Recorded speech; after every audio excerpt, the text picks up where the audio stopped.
OK. Alors, on va corriger, entre guillemets. Cet article, donc, est comme vous l'avez vu, un exemple de cohorte avec ses qualités, ce qui est plutôt le cas. Hein, c'est quand même une étude qui est quand même plutôt de qualité. Et puis avec un peu, quand même, 2-3 petites choses qui vont peut-être un peu moins bien dans ce travail, mais c'est une étude donc de qualité qui a été faite, comme vous l'avez vu, par une équipe INSERM de Bordeaux, qui est connue dans le domaine de l'épidémiologie parce qu'ils travaillent beaucoup sur les problématiques des personnes âgées et donc des démences en particulier. Donc c'est une équipe qui fait assez référence dans ce travail. Et donc vous avez pu voir, donc ils ont mis en place une cohorte, hein, comme vous avez vu, hein, avec un suivi qui est sur plus de 15 ans, 15-20 ans. Donc comme je vous ai expliqué, vous voyez, c'est un exemple typique de ce que je vous ai expliqué en termes de cohorte, hein, ces suivis qui sont quand même extrêmement longs, puisque là, les personnes, donc elles ont été suivies pendant 15-20 ans, et puis elles sont vues régulièrement, bien sûr, pour faire le point sur un certain nombre de facteurs. Et donc, c'est vraiment des études très lourdes qui d'ailleurs sont mises en place par des structures qui peuvent faire ce type d'études comme des équipes INSERM, puisqu'en dehors de ça, c'est quand même plus compliqué. Hein, il faut quand même beaucoup de moyens, il faut du temps. Ce sont des personnes qui passent leur temps à faire l'analyse et le suivi de ces études. Donc, c'est vraiment quelque chose d'extrêmement lourd à mener. Et donc, ce qui explique pourquoi on a très souvent une préférence sur les cas témoins, parce que c'est quand même plus facile à faire. Ça dure moins longtemps, il y a besoin de moins d'argent, de moins de temps, moins de personnes. Et donc, c'est quand même plus facile. Monsieur Ganry, je m'excuse de vous déranger. Il doit y avoir Benjamin Leriche dans la salle d'attente du Zoom. Alors, Benjamin Leriche, hop, on le met. Voilà, il va rentrer. Merci. Donc, je disais que c'est l'exemple typique, vous voyez, d'une étude de cohorte qui a été mise en place pour un travail relativement intéressant, mais qui traduit donc en gros, qui est une meilleure démonstration de la lourdeur de ce type d'études. Alors, je vous posais donc la question, et donc on y a déjà répondu, donc quel type d'études s'agit-il? C'est une étude épidémiologique sur un modèle analytique d'études de cohorte. D'accord, tout le monde est d'accord. Bon, de toute façon, c'était clairement apparu. Donc, on est bien ici. Il faut que aucune d'entre vous n'ait de questionnement là-dessus. On est bien dans le cadre d'une étude où vous avez la recherche d'un lien, donc qui est entre certains facteurs protecteurs ici et une pathologie qui est la démence. Et donc, en effet, c'est une étude analytique qui permet de répondre à cette question. Et il s'agit ici d'une étude donc de type cohorte avec des populations qui vont être suivies, donc certaines exposées entre guillemets, donc ayant moins d'activité a priori protectrice, et puis les autres moins exposées qui sont celles qui ont une activité a priori protectrice. Voilà donc l'idée donc de ces cohortes. Donc est-ce que les auteurs auraient pu mener une autre type d'étude pour répondre à leurs questions? Et pourquoi ils ont choisi en fin de compte les cohortes et pas justement une autre type d'étude? Pour la nécessité d'une notion temporelle plus longue. Oui. Parce que l'apparition des signes de la pathologie peuvent être sur plusieurs années et donc ça nécessitait forcément une analyse sur au moins 10-15 ans et qui nécessite donc forcément une analyse de cohorte. Après, moi j'ai relevé que ça évitait les biais de mémorisation parce qu'en fait, ce qui est dans cette étude-là, la pathologie c'est l'Alzheimer et en fait, forcément, on a un souci de mémorisation en stade avancé et en fait, le fait d'avoir une étude de 3, 5, 8, 10, 12, 15 ans, en fait, ça permet d'enlever le biais de mémorisation lié à la pathologie en fait. D'accord. Il y a d'autres remarques? Une pathologie fréquente? Oui.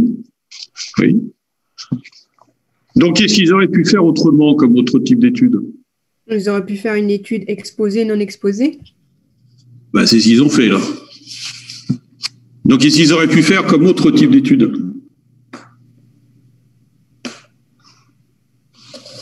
Les cas témoins? Voilà. Ils auraient pu faire, on en revient à ce que je vous disais dans l'exemple précédent, il y a deux types d'études pour répondre à la question. C'est en effet une exposée, non exposée, une cohorte comme ça, soit un cas témoin. Donc ils ont fait une cohorte. Tout à l'heure, on a vu un cas témoin. Donc inversement, ils auraient pu faire un cas témoin. Et ils n'ont pas fait un cas témoin, et tout ce qui a été dit précédemment est tout à fait exact. C'est-à-dire, parce que il y a d'abord une question, là, cas témoin, on est alors complètement confronté à ce problème de biais de mémorisation. Chez des personnes démentes, là, pour avoir une mémoire, ça va être compliqué. Donc là, c'est vraiment une étude, enfin une pathologie où c'est compliqué de faire du cas témoin. À ce moment-là, il faut demander à la famille. À ce moment-là, on n'est pas sûr des réponses. Donc, première chose, en effet, c'est compliqué de faire du cas témoin. Ça paraît évident.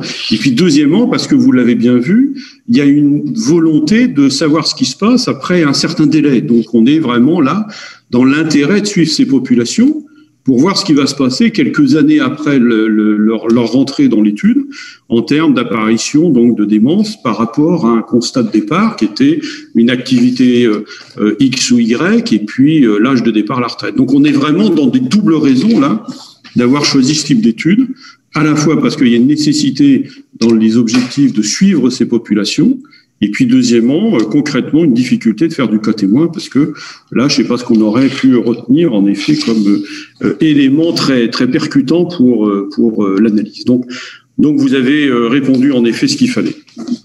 Alors, l'objectif de l'étude, c'était quoi? Donc là, c'est assez clair.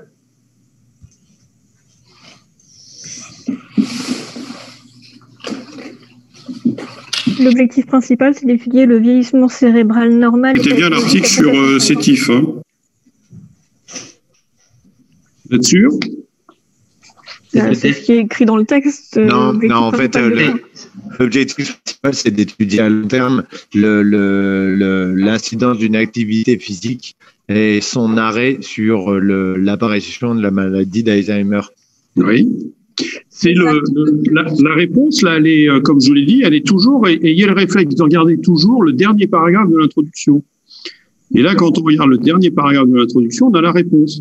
L'objectif du travail, en fin de compte, il est double. C'est d'étudier le risque de démence à long terme, donc à 15 ans, en fonction des activités qui avaient été mesurées quand les gens sont rentrés dans l'étude, et ensuite de regarder ce même risque avec la notion donc de cessation de l'activité professionnelle.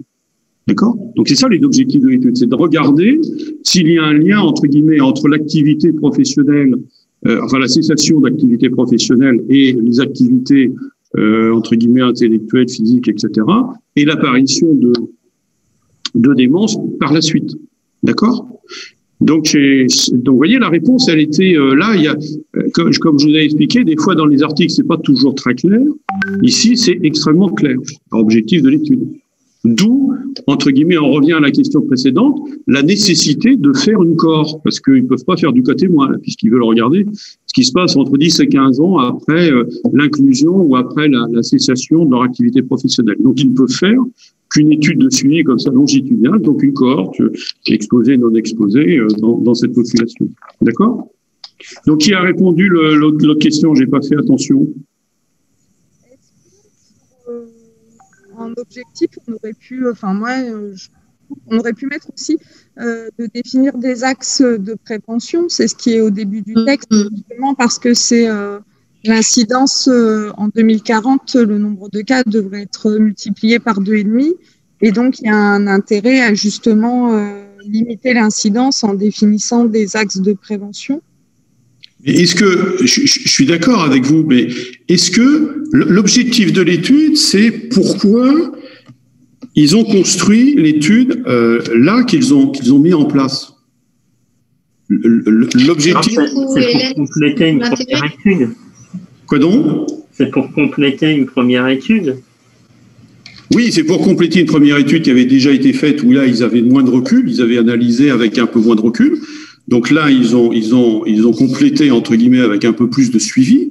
Mais l'objectif, c'est bien, ils le disent bien, d'essayer de voir les facteurs qui sont protecteurs, en fin de compte, soit les facteurs correspondant à l'âge d'arrêt de l'activité professionnelle, soit à des activités X ou Y, intellectuelles, jardinage, etc., par rapport au risque de démence.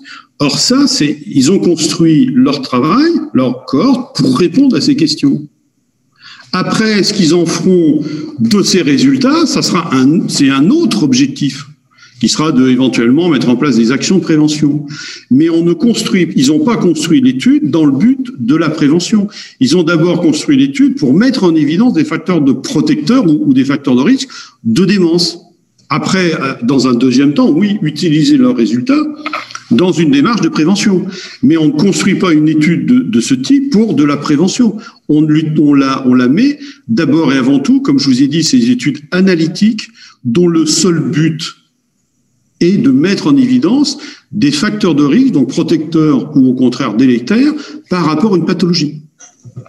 Donc, après, qu'on les utilise pour faire de la prévention, oui, c'est le but de l'épidémiologie, mettre en évidence des facteurs de risque qu'on va ensuite utiliser pour éventuellement faire des actions de prévention.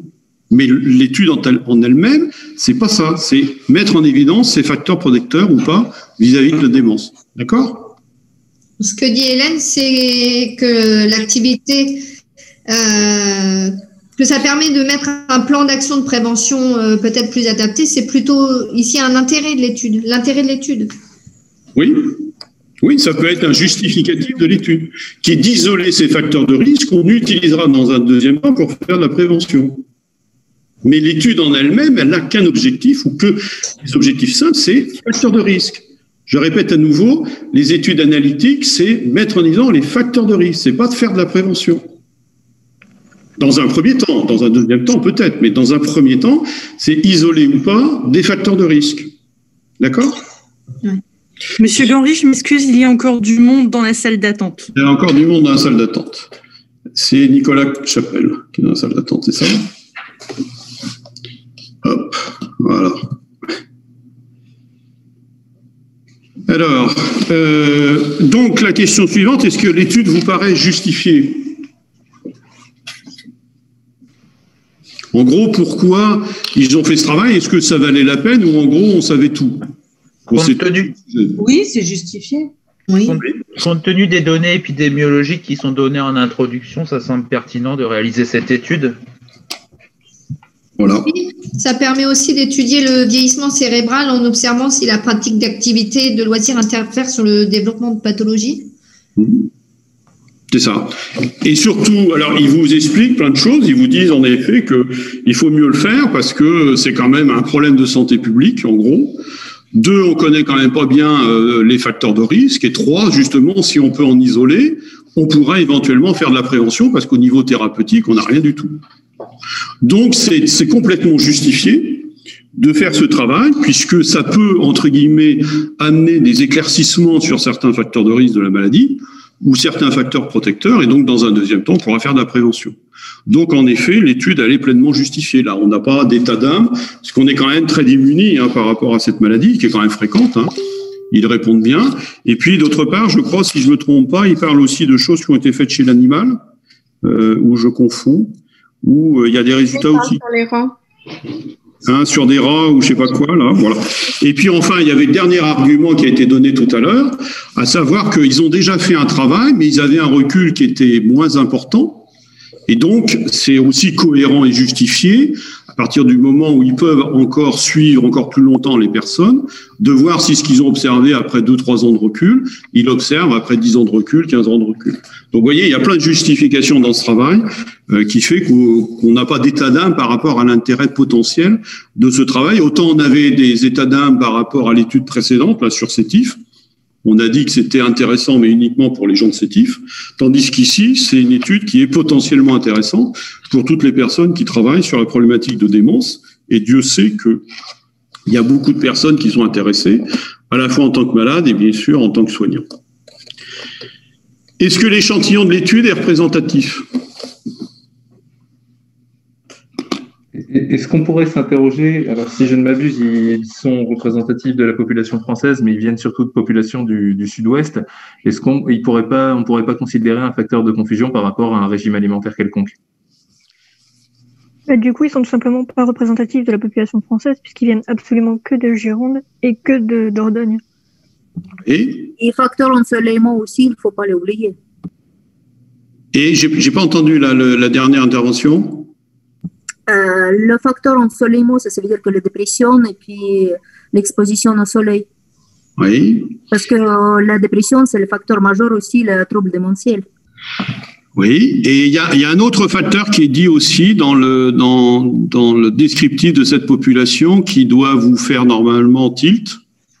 Il n'y aurait pas un biais de sélection puisqu'ils ont été tirés au sort sur les listes électorales et qui comprennent 37 communes en Gironde et 38 en Dordogne sur 75. Oui. La répartition n'est pas forcément uniforme. Et un autre point, vous ne voyez pas, c'est drôle parce que il est quand même assez visible. Bon. Le fait que ce soit des personnes à domicile,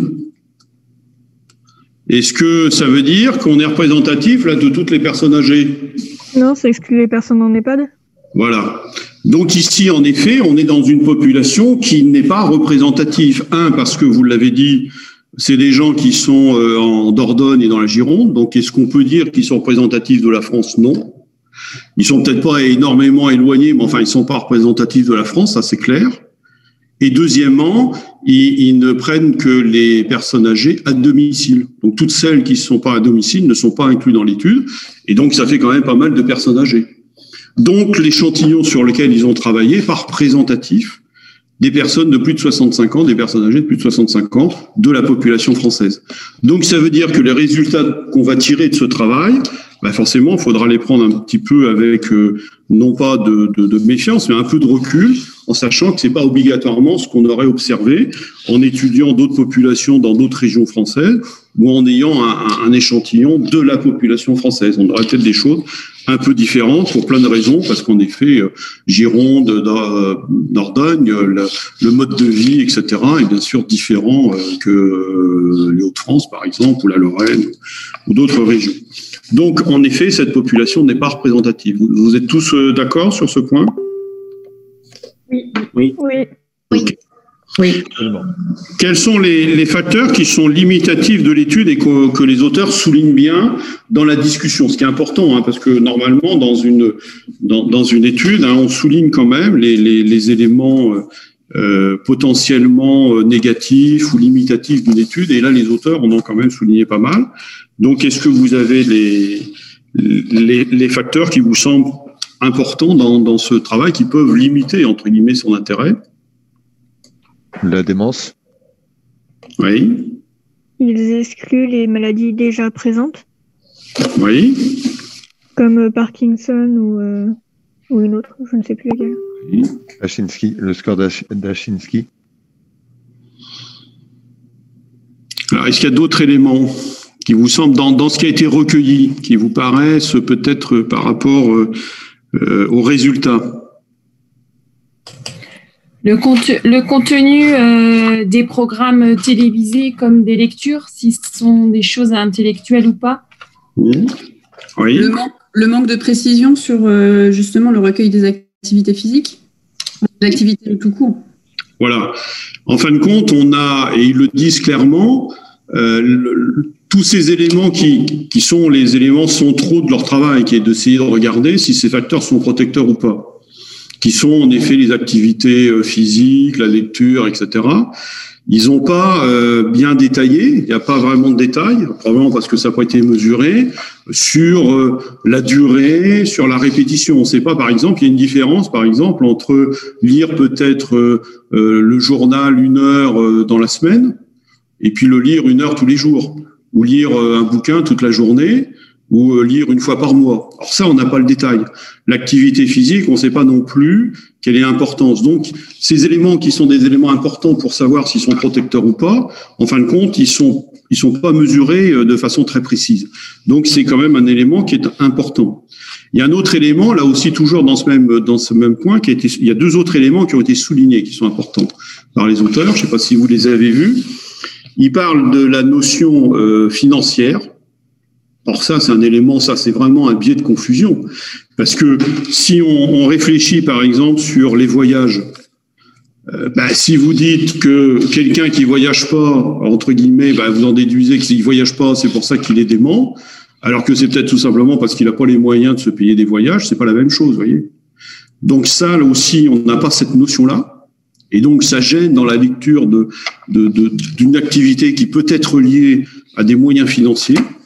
Et puis enfin, il y a un autre élément également dont il parle, c'est le fait qu'ils n'ont pas non plus mesuré tous les déficits sensoriels ou moteurs, je crois à un moment ils le disent.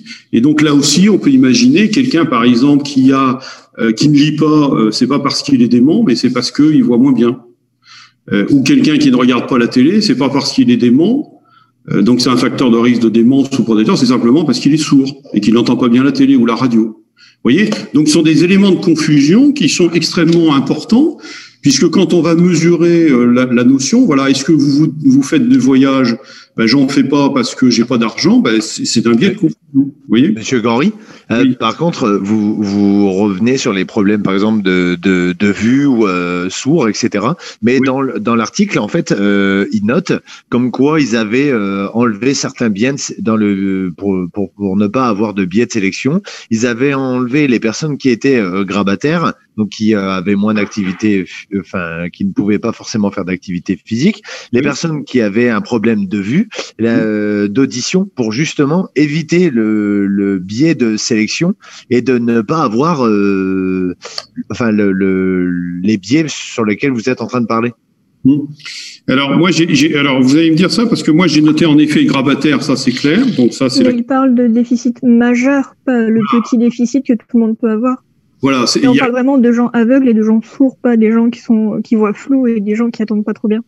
Voilà, c'est-à-dire qu'il y a moi ce que j'ai compris dans la lecture, c'est qu'en effet ils ont éliminé les personnes qui étaient très handicapées, qui étaient soit grabataires, parce qu'il y a une différence entre être grabataire et puis faire un peu d'activité physique ou en faire beaucoup. Il y a quand même, vous voyez, plusieurs degrés. Et comme pareil, au niveau auditif, au niveau visuel, il y a une différence entre quelqu'un qui voit plus rien du tout et puis quelqu'un qui est quand même gêné qui est un peu sourd, qui entend pas bien et qui va avoir tendance, alors il est peut-être pas complètement sourd en effet, mais il va entendre moins bien et donc il va avoir tendance peut-être à moins regarder la télé, moins regarder, écouter la radio, etc. Vous voyez. Donc il y a quand même cette notion-là qui peut jouer. Est-ce que c'est pas, excusez-moi, est-ce que c'est pas un biais acceptable au vu de l'âge de la population étudiée aussi? Alors c'est un biais. C'est un biais qui est évident, parce qu'en effet, la population est âgée. Simplement, si on veut mettre en évidence, faut bien comprendre, c'est la notion là de facteur de confusion. Si on veut bien voir que tel facteur est protecteur, il faut être sûr justement qu'il ne vient pas biaiser l'analyse. Or, vous pouvez pas dire que le voyage, par exemple, est protecteur si vous n'avez pas analysé les capacités de chacun des personnes âgées de pouvoir voyager et qu'elles soient la même. Vous comprenez? Si tout le monde peut voyager, financièrement, ils sont tous en capacité de voyager. À ce moment-là, il n'y aura pas de biais de confusion. Mais si vous avez des gens dans votre population qui vous disent, moi, je voyage pas parce qu'en effet, je commence à être dément, là, je vais me paumer, etc. Donc, personne veut que j'aille me promener. En effet, ça, c'est un élément fort pour montrer qu'il y a une possibilité là de lien entre l'activité de voyage, l'activité physique et la démence. Mais si je voyage pas tout simplement parce que j'ai pas les moyens de me payer ces voyages, mais que je suis en parfaite forme physique, etc., que je pourrais très bien, là, c'est un biais de confusion. Vous voyez, parce qu'on va avoir tendance à dire, voilà, le fait de voyager ou pas voyager, c'est un élément qui va jouer sur l'apparition de la démence. Ben non, s'il y a des gens qui ne voyagent pas parce qu'ils n'ont pas d'argent, c'est pas la démence là qui joue là-dessus, c'est le fait qu'ils n'ont pas d'argent. Comme le fait de lire un journal, ben, s'ils voient pas, s'ils sont aveugles, c'est pas qu'ils sont déments, c'est qu'ils sont aveugles. Vous voyez, c'est pour ça que c'est extrêmement important dans leur réflexion. Ils ont bien mis en évidence ça. Ils ont dit oui, on n'en a pas tenu compte, et c'est probablement des biais de confusion. Donc, il explique que nos résultats, il faut peut-être entre guillemets se méfier. Vous voyez, c'est pour ça que c'est important là, cet élément. Oui, d'ailleurs. Plus loin dans le texte, ils mettent bien que nous n'avons pas pris en compte dans l'analyse de ces résultats les éventuelles incapacités sensorielles légères ou mal corrigées qui peuvent limiter ces activités. Voilà, c'est ça. On n'est bien évidemment pas sur des Monsieur Ganry, excusez-moi. Oui. Il y a quelqu'un dans la salle d'attente. Alors, qui c'est dans la salle d'attente? Qui est dans la salle d'attente? Je ne vois pas le nom. Qui? Il est à Natacha. Natacha, voilà, ok. Très bien. Merci. Et donc, l'avant-dernière question, c'était le tableau 2. En fin de compte, qu'est-ce qui est donc significatif? Qu'est-ce qui est intéressant comme résultat? Vous voyez, je vous ai expliqué dans l'article précédent, il y avait les résultats bruts et les résultats ajustés. Alors ici, le HR, c'est un risque relatif. C'est le terme américain. C'est hazard ratio. Donc, ils mettent HR, mais c'est la même chose qu'un risque relatif. Et donc ici, ils vous mettent les résultats bruts sans ajustement, là, sur le MMSE. Et puis après, ils vous mettent les tableaux avec l'ajustement. D'accord? Qui permet de voir, justement, si le MMSE, en fin de compte, est un facteur de confusion. Et donc, quand vous regardez les résultats, qu'est-ce qui se passe par rapport? Quels sont les résultats qui sont intéressants au niveau entre guillemets, d'un intérêt protecteur éventuel? Est-ce qu'il y a des choses qui ressortent? Le sport et la lecture. Oui. La lecture. Les voyages, a priori, pourraient l'être, mais une fois ajustés, ils ne le sont plus puisque c'est pas significativement. Les résultats sont pas significatifs une fois ajustement réalisé. Voilà. Tout le monde est d'accord? Donc, en effet, c'est là qui est intéressant de voir l'ajustement. C'est-à-dire, en effet, si on ne compte pas sur l'ajustement, on voit en effet que le fait de faire du sport, c'est ça, sport ou gymnastique, le fait de faire des voyages, et puis le fait de faire d'une activité de lecture sont des éléments, tricotage, bricolage également, qui vous donnent au niveau brut, qui vous donnent des résultats qui ne comprennent pas la valeur 1, et puis de jouer à des jeux de société. Et puis quand vous passez sur l'ajustement, eh bien ça modifie les résultats parce qu'en effet, c'est des facteurs de confusion. C'est-à-dire le MMSE est un facteur de confusion. Alors pour quelle raison? Là, je dois avouer que j'ai du mal à vous répondre parce que le MMSE, c'est un facteur, c'est un test qui évalue les troubles cognitifs, donc troubles de mémoire. Donc, est-ce qu'il y a un lien? Probablement qu'il y a un lien entre ces facteurs et l'activité, ce qui explique que ça disparaisse. Mais donc, vous voyez, la démarche qui est faite, c'est-à-dire que si on se contentait de regarder les résultats bruts comme ça, sans ajuster, sans tenir compte de ces facteurs de confusion, ben on aurait des conclusions qui sont pas tout à fait exactes. Et donc, c'est important de bien réfléchir sur ces facteurs de confusion. Et comme je l'ai dit tout à l'heure, soit on en tient compte en appariant, quand on fait un cas témoin, on apparie dessus, soit par la suite, ben on en tient compte, ce qui est le cas ici, puisque on est sur une corde, donc on fait pas d'appariement au départ. Donc là, ils ont fait sur l'ajustement après dans l'analyse statistique, qui permet de modifier les résultats et de voir que certains facteurs qui étaient suspectés sont en effet des facteurs de confusion. Et voyez tout en dessous, ils avaient déjà ajusté avant de travailler sur le MMSE de le mettre un peu séparément, et on voit bien qu'il y a certains facteurs qui sont clairement liés, qui sont des facteurs de confusion. Par exemple, si on regarde cardiopathie ischémique, c'est des gens qui ont des pathologies type artérite, choses comme ça. Ben, on peut imaginer que c'est un facteur de confusion, par exemple, quand on évalue l'activité physique, qu'on évalue les voyages ou tout ce qui est physique. Bien évidemment, des gens qui ont, par exemple, une artérite évoluée, ben, ils vont pas avoir d'activité physique, non pas parce qu'ils sont déments, mais parce qu'ils ont une artérite. Vous voyez, donc c'est vraiment un facteur de confusion.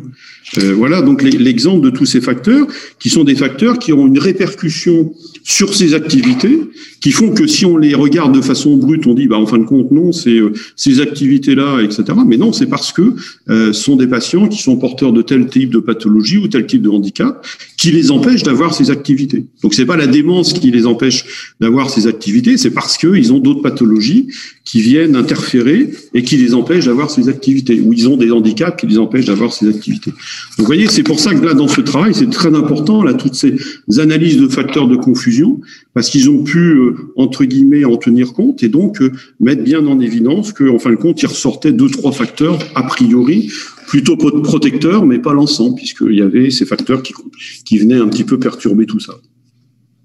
Et donc, en conclusion, si vous étiez les médecins de ces personnes, vous leur diriez que des personnes âgées, vous leur diriez qu'il faut faire une activité physique pour éviter la démence ou pas?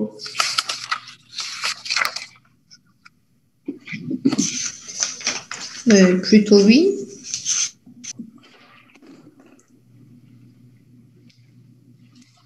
Il faut faire un maximum d'activité. Oui. Alors, a priori, c'est ce qu'on devrait dire sur les résultats. Physique, mais pas que physique. Oui, mais... On peut le dire, mais on n'a pas forcément le droit parce qu'il n'y a pas de lien de causalité. Voilà, exactement. Quoi donc? Répétez, j'ai pas entendu. On n'a pas le droit de le dire en soi parce qu'une étude ne mène pas à un lien de causalité. Voilà. Et donc, c'est ce que je vous ai dit tout à l'heure, et je le redis à nouveau là pour la même chose. On est devant une seule étude qui donne des conclusions, mais on ne peut sûrement pas, à partir des conclusions de cette seule étude, dire à nos patients, bon voilà, il faut que vous fassiez de l'activité physique, il faut que vous fassiez du tricotage, etc. Ça va éviter la démence. D'accord? Donc, toujours la même conclusion, en fin de compte. C'est une étude, même si elle est bien faite, ne permet sûrement pas de dire, voilà, faites ceci, vous allez être, entre guillemets, vous allez avoir moins de risque de développer une démence. Ça, c'est clair. Et puis ensuite, on a vu quand même qu'il y avait quelques éléments un peu, entre guillemets, biais de sélection. On a vu que la population, elle n'était pas représentative. Donc, est-ce qu'on observerait la même chose sur une autre population? C'est pas certain. Donc ça, c'est un premier point négatif, entre guillemets. Et puis, on a vu que les éléments qui ont été mesurés, ils ont quelques déficits, entre guillemets. Ils sont pas très précis. Donc là aussi, dire il faut faire d'activité physique, mais enfin, il y a une différence entre faire 1 heure par mois et 1 heure par jour. Et là, on l'a pas mesuré, ça, dans cette étude. Donc, vous voyez. Et puis, il y a ces facteurs de confusion, là, qui n'ont pas été pris en compte, c'est-à-dire le niveau socio-économique, financier, la notion, donc, de déficit auditif, etc. Donc, vous voyez, il y a quand même, en plus, dans ce travail, quelques éléments négatifs, un peu de, bon, c'est une étude qui est quand même bien foutue, hein, mais il y a quand même quelques éléments, là, qui limitent un peu les résultats, ce qui fait que on a une double raison de sûrement pas dire à la lecture de ce travail qu'il faut faire telle activité, telle chose comme ça. Par contre, ce qu'il faut dire, c'est qu'il y a quand même des résultats qui sont intéressants. Et donc, derrière, ce serait bien qu'on ait d'autres études qui analysent ces facteurs-là avec peut-être plus de précision sur la durée de l'activité physique, de la lecture, etc., pour vraiment confirmer ou pas que ce sont des facteurs protecteurs. Et donc là, peut-être à ce moment-là, plus on a d'études qui amèneraient les mêmes conclusions, et peut-être qu'en effet, au bout de quelques études avec les mêmes résultats, on pourrait dire, oui, il faut avoir une activité physique, il faut avoir une lecture, il faut lire, il faut faire du tricotage, il faut faire du jardinage, etc., parce que c'est plutôt protecteur pour la démence. OK? Donc, à la fin d'une étude, on peut sûrement pas conclure à la causalité. Ça, c'est clair. Quelles que soient les études, on est dans de l'observationnel. Une seule étude, ça suffit pas.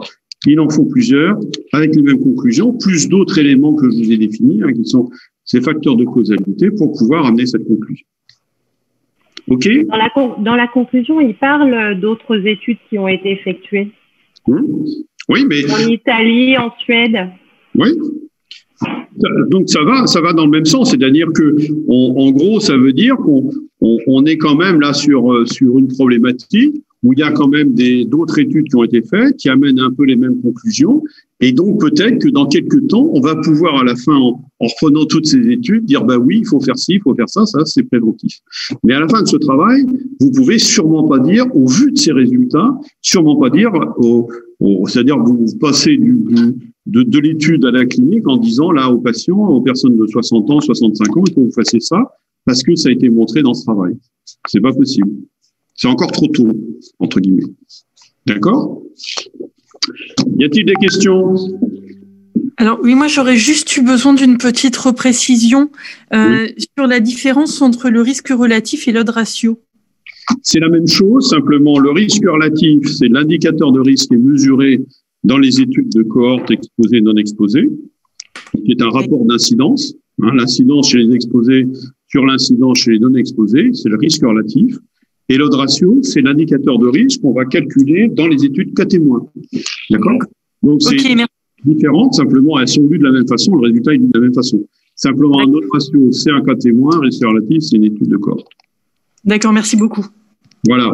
Donc je rappelle, puisqu'en gros là les deux TD sont terminés, je vais essayer je les ai enregistrés donc celui aujourd'hui et la semaine dernière, je vais essayer de les mettre sous Epion. Il paraît que c'est un peu compliqué de mettre des choses enregistrées, donc je vais voir si j'y arrive. Si j'y arrive pas, de toute façon, je passerai par d'autres canaux, donc pas de souci. Deuxième notion pour ceux qui n'étaient peut-être pas au début. Donc, prochain cours et dernier cours, ce sont les études qualitatives. C'est le 9 décembre. C'est le professeur Gignot qui les fait. Normalement, il vous mettra le lien, je pense, sur Epion. Si c'est pas le cas, vous pouvez toujours le solliciter un peu avant. Vous lui écrivez là sur sa messagerie, c'est gignon.maxime@chu-amiens.fr pour lui demander le lien pour pouvoir accéder à son cours. Il vous a mis des documents déjà sur Epion. Je ne sais pas si vous avez eu le loisir de le voir. Donc, je répète, moi, j'ai mis tous les documents. Je mettrai les documents d'aujourd'hui complémentaires. Je mettrai les questions également. Je vais tout ça. Enfin, donc, j'ai mis plein de choses sur Epion. Il y a quasiment tout ce qu'il faut. Et puis, je vous dis, il reste les deux TD à mettre en ligne. Voilà. Donc, la semaine prochaine, on n'a pas cours avec vous? Non. Vous aurez le 9.